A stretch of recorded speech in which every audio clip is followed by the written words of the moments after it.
Just a few hours ago, Attorney General Jeff Sessions thanking the city of Miami for dropping its sanctuary city policy and complying with federal immigration laws. And he quickly took aim at another city. Chicago, that just sued us a couple of days ago, is not following this example. Respect for the rule of law has broken down. In Chicago, I suggest the so-called sanctuary policies are one sad example of that. Well, is Chicago proof that sanctuary city policies don't work? Joining me now, Nick Adams, founder of the Foundation for Liberty and American Greatness and author of Green Card Warrior, and Alex Nowrasteh, an immigration policy analyst at the Cato Institute. Alex, I'll start with you.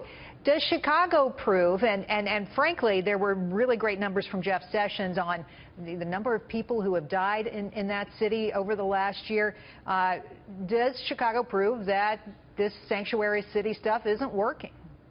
Well, I think it's pretty obvious that Chicago does have a lot of crime problems, but compared to cities that also have sanctuary city policies that have declining crime rates, like Los Angeles or other cities, it doesn't appear that the sanctuary city policies are to blame for this. A study by Collingwood took a look at all the cities around the United States that have a sanctuary city policy and found no statistically significant change in violent or property crime rates after these put into effect. And this study cuts both ways, because a lot of people claim that sanctuary cities will make it so that cities are more peaceful. That doesn't seem to be the case, but there's also no evidence that they actually make cities more dangerous. So although Chicago does have a problem, it's probably not associated with this.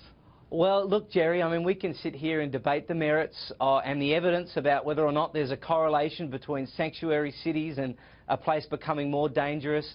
I think the bigger issue here is sanctuary cities. I think that they are an insult to legal immigrants like me. I think that they are a disgrace to the United States of America. I think they send the wrong message, and they just shouldn't exist. And I am totally in favour of the Attorney General and the Trump administration doing everything they possibly can to make sure that sanctuary cities are no longer. So what they want to do is require that localities alert the feds when they've got somebody in custody that they've charged with a crime who's an illegal alien. Alex, what's wrong with that? Well, when somebody is charged with a crime or a violent or property offense, most of these cities actually do that now. One of the big disagreements is whether anybody who comes into custody at all in any of these cities will be turned over. So if you remember, Trump did try to reactivate the Secure Communities program to try to turn every local police department into an immigration enforcement agency. So even in California, which has, every major city there is a sanctuary city just about, the cities do cooperate when they come into contact with a dangerous or a violent or property offense. I got to tell you, not all of them do, and that's really a big point of contention, Nick. I think that we're still arguing over the fact of, are these cities and towns and localities, are they going to communicate with the feds and work with the feds? Your thoughts? Well, look, they should, Jerry. One illegal immigrant is too many, and unfortunately, things like sanctuary cities, all they do is encourage and reward bad behaviour, and that's not what should happen. Right now, it's really easy for bad people to come to the United States of America, and I am sick to death of seeing these illegal criminal aliens come here to the United States, in many instances even inflict harm on American people, and get away with it. That just can't go on in the United States of America if it's going to remain the greatest country in the history of the world.